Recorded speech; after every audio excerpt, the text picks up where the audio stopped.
वीर मुस्कुराते हुए बोला, विक्रांत तू मुझसे ये सवाल करने की जगह सीधे सीधे मुझे ये बताता कि मुझे क्या करना है तो मुझे ज्यादा खुशी होती। वीर के इतना कहते ही विक्रांत ने उसे गले से लगा लिया और बोला, आज तूने साबित कर दिया कि तू मेरा सच्चा दोस्त है।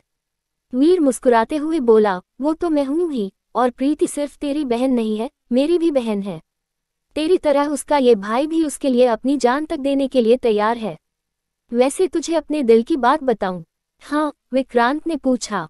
वीर 2 कदम चलकर बोला, तूने आज तक जो कुछ भी किया है उसमें मैंने भी तेरा साथ दिया है, पर सच कहूं तो मैं भी तेरे ये सब करने से कभी खुश नहीं था, और तुझे रोकना भी चाहता था पर कभी हिम्मत नहीं कर पाया, क्योंकि तू इस गांव के बड़े ठाकुर का पोता है और मैं तुम्हारे खेतों में काम करने वाले मजदूर का बेटा। मैं तेरे इतने बड़े फैसले में तेरे खिलाफ बोलने की हिम्मत कैसे करता, इसलिए तेरी हाँ में हाँ मिलाता रहा। पर आज मैं बहुत खुश हूँ, क्योंकि आज तूने ये साबित कर दिया कि तेरी परवरिश जगदीश काका ने की है। उनकी तरह तू भी आज बहुत अच्छा इंसान बन गया है। अब मुझे ये बता कि हम करने क्या वाले हैं। तू जा और हमारे सारे आदमियों को गांव के बाहर वाले किले में इकट्ठा कर, तब तक मैं सुमेर से बात करता हूँ। इस वक्त हमें उसकी मदद की जरूरत पड़ेगी। वीर ने सिर हिला दिया तो विक्रांत फिर से बोला, और हाँ ठाकुर साहब और उनके आदमियों से बचकर रहना, किसी को हम पर शक न होने पाए। मुझे प्रीति को भी सब कुछ सच सच बताना होगा। अब तू जा और हमारे सारे भरोसेमंद आदमियों के आते ही मुझे फोन कर देना। वीर ने सिर हिलाया और चला गया। उसके जाते ही विक्रांत की नजर अपनी मां पर पड़ी, जो खड़ी ये सब सुन रही थी। वो विक्रांत के पास आकर बोली, ठाकुर साहब जानते हैं कि तू उन्हें धोखा जरूर देगा, इसलिए उन्होंने मुझे धमकी दी है कि अगर तूने उनकी और प्रीति की शादी रोकने की कोशिश की तो वो सबको बता देंगे कि तूने जमीन के पेपर्स पर प्रीति से साइन करवाने के लिए अपने काकासा को किडनैप करवाया था। विक्रांत गुस्से में बोला, ठाकुर साहब को किसी को कुछ बताने की जरूरत ही नहीं पड़ेगी माँ, क्योंकि मैं खुद सबको ये बात बता दूंगा, पर ठाकुर साहब की धमकियों से डरकर अपनी बहन की शादी उनसे हरगिज नहीं करूंगा। ये सुनकर केसर ने गुस्से में उसकी बांह पकड़ी और उसे साइड में लाकर बोली, दिमाग खराब हो गया है थारा, या पूरी तरह पागल हो गया है? ठाकुर भानुप्रताप नाम है उनका, और उन्हें धोखा देने वालों को वो छोड़ते ना है, जान से मार देते हैं। विक्रांत गुस्से में बोला, तो अभी मार दे मुझे, पर मैं मेरी बहन की शादी उनसे कभी नहीं होने दूंगा, कभी नहीं। केसर परेशान होकर विक्रांत के चेहरे को छूकर बोली, ये क्या हो गया है थारे को विक्रांत? क्यों जगदीश और प्रीति के लिए अपनी जिंदगी खतरे में डाल रहा है? आज तक हमने सिर्फ एक ही सपना देखा था कि जगदीश का सब कुछ हमारा हो जाए, और आज जब वो सपना पूरा होने जा रहा है तो तू पीछे हट रहा है, क्यों? विक्रांत गुस्से में बोला, क्योंकि ये सपना मेरा नहीं था मासा, आपका था, और अपने सपने को पूरा करने के लिए आपने मुझे भी यही सपना दिखाना शुरू कर दिया। आपने बचपन से मेरे मन में काकासा के खिलाफ जहर भरा, ऐसा जहर जिसने आज मुझसे इतना बड़ा गुनाह करवा दिया। जिस दौलत को पाने के लिए मैंने ठाकुर साहब के साथ मिलकर ये सब किया, वो काकासा ने मेरे नाम कब की कर दी है। अपनी बेटी के जितना ही हिस्सा उन्होंने मुझे भी दिया है। आज मुझे तो सब कुछ मिल गया, पर मेरी बहन अपना सब कुछ खोने जा रही है। सिर्फ मेरी वजह से वो एक ऐसे आदमी से शादी करने जा रही है जो पहले से शादीशुदा ही नहीं है, बल्कि 2 बच्चों का बाप भी है। मासा, आपने बाबासा को कभी कुछ गलत करने से नहीं रोका, और उसका नतीजा भी आपने खुद भुगता, और आज आप मुझसे भी वही सब करवा रही थी। पर अब मैं सही और गलत का फर्क करना सीख गया हूँ, इसलिए मैं उस इंसान को अब और धोखा नहीं दूंगा जिसने मुझे अपने बेटे की तरह पाला है। अपनी बहन को उस आदमी से शादी कभी नहीं करने दूंगा जो उसकी जिंदगी बर्बाद करके रख देगा, समझिए आप? इतना कहकर विक्रांत गुस्से में जाने लगा, पर केसर वही खड़ी उसे जाते देख रही थी। कुछ कदम चलकर वो रुक गया और पलटकर बोला, और एक बात ध्यान से सुन लीजिए मासा, अगर आपने मेरे काकासा के खिलाफ ठाकुर साहब का साथ दिया तो अपने बेटे का मरा हुआ मुंह देखेगी आप। इतना कहकर विक्रांत गुस्से में अपनी जीप में बैठकर चला गया, पर केसर के कानों में विक्रांत के कहे शब्द गूंज रहे थे। वो रोते हुए बोली, मैंने तो जो किया वो थारे लिए किया बेटा, पर शायद मारे से ही गलती हो गई जगदीश और गंगा को समझने में। उनके प्यार के आगे आज मारा बेटा भी झुक गया, पर मैं इतने सालों में ना झुक सकी। तू ठीक कहता है बेटा, अगर मैंने थारे बापूसा को रोका होता तो शायद आज मैं विधवा ना होती, और शायद थारे बापूसा भी जिंदा होते। इधर लाल रंग के जोड़े में प्रीति बहुत खूबसूरत लग रही थी। पारो उसे एक एक करके गहने पहना रही थी। पर प्रीति के चेहरे पर कोई खुशी नहीं थी। वो बुत बनकर बैठी थी। पारो उसके कान में झुमके पहनाते हुए बोली, काश कि ठाकुर जी कोई चमत्कार कर दे और तुझे ठाकुर साहब से शादी ना करना पड़े। प्रीति ने तुरंत नजरें उठाकर उसकी ओर देखा और मुस्कुराने की कोशिश करते हुए बोली, हम लड़कियों की किस्मत में चमत्कार तब तक नहीं होंगे पारो जब तक हम खुद लड़ना नहीं सीख लेती है। जिंदगी अपने भरोसे जी जाती है, किस्मत के भरोसे नहीं। ठाकुर साहब ने अपने किए वादे निभाए हैं तो मुझे भी निभाने होंगे। अब इस शादी का चाहे जो अंजाम हो, पर यह शादी मैं जरूर करूंगी। प्रीति की बातें सुनकर पारो कुछ नहीं बोल सकी और फिर से उसे गहने पहनाने लगी। प्रीति खुद को आईने में देखकर बोली, अगर ठाकुर जी ने मेरी किस्मत में ठाकुर भानुप्रताप की पत्नी बनना ही लिखा है तो यही सही। दूसरी ओर विक्रांत सुमेर के घर पहुंचा, पर सुमेर उसे घर पर नहीं मिला। वो भैरव के घर भी गया।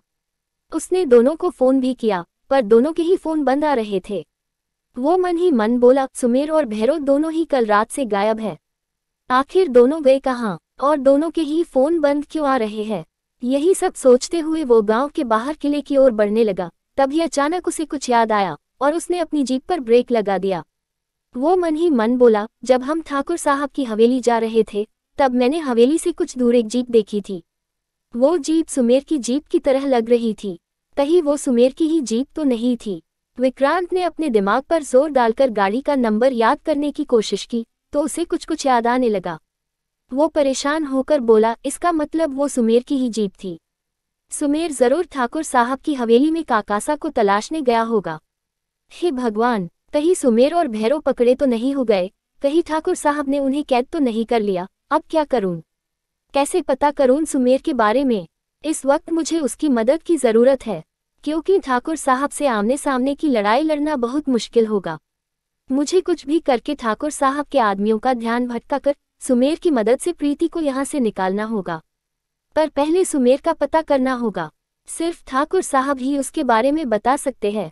विक्रांत ने अपनी गाड़ी की स्पीड बढ़ाई और किले में पहुंचा, जहां वीर और उसके सारे दोस्त हथियार लिए उसी का इंतजार कर रहे थे। विक्रांत वहां आते ही वीर से बोला, वीर, सुमेर और भैरव का कल रात से कुछ पता नहीं है। उनके घर से पता चला है कि वो कल रात ही कहीं चले गए थे। मुझे लगता है वो दोनों जरूर ठाकुर साहब के हाथ लग गए हैं।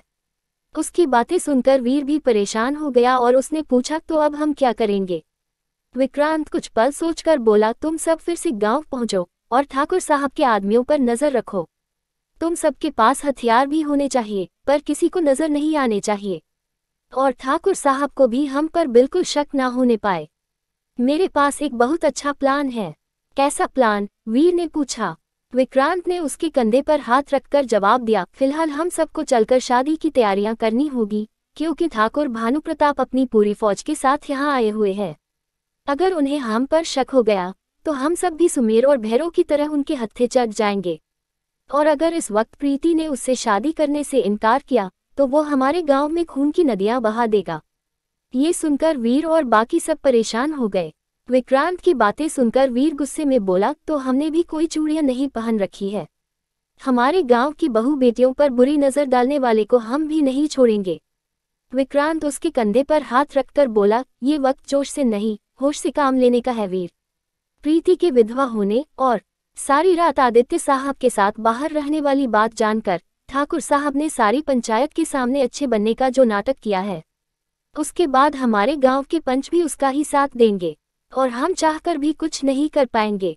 तभी वीर का एक दोस्त हैप्पी आगे आकर बोला, विक्रांत ठीक कह रहा है वीर।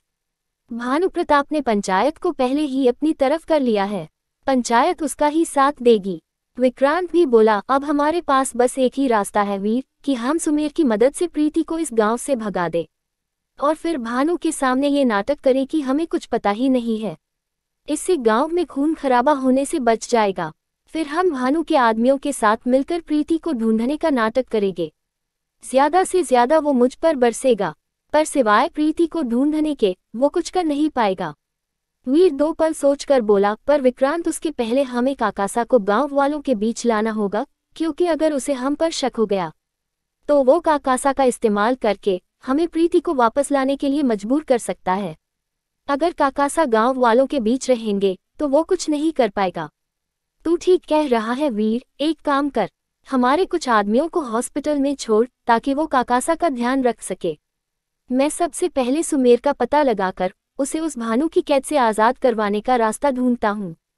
तब तक काकासा को भी होश आ जाएगा, फिर हम काकासा को आसानी से हॉस्पिटल से गायब कर देंगे। विक्रांत के इतना कहते ही हैप्पी बोला, पर हमें जो भी करना है विक्रांत, जल्दी करना होगा। शादी के मुहूर्त में अब सिर्फ 3 घंटे रह गए हैं। विक्रांत तुरंत बोला, तुम लोग अलग अलग रास्ते से गांव पहुंचो, मैं शादी का कुछ सामान लेकर वहां पहुंचता हूं ताकि उसे हम पर शक ना हो।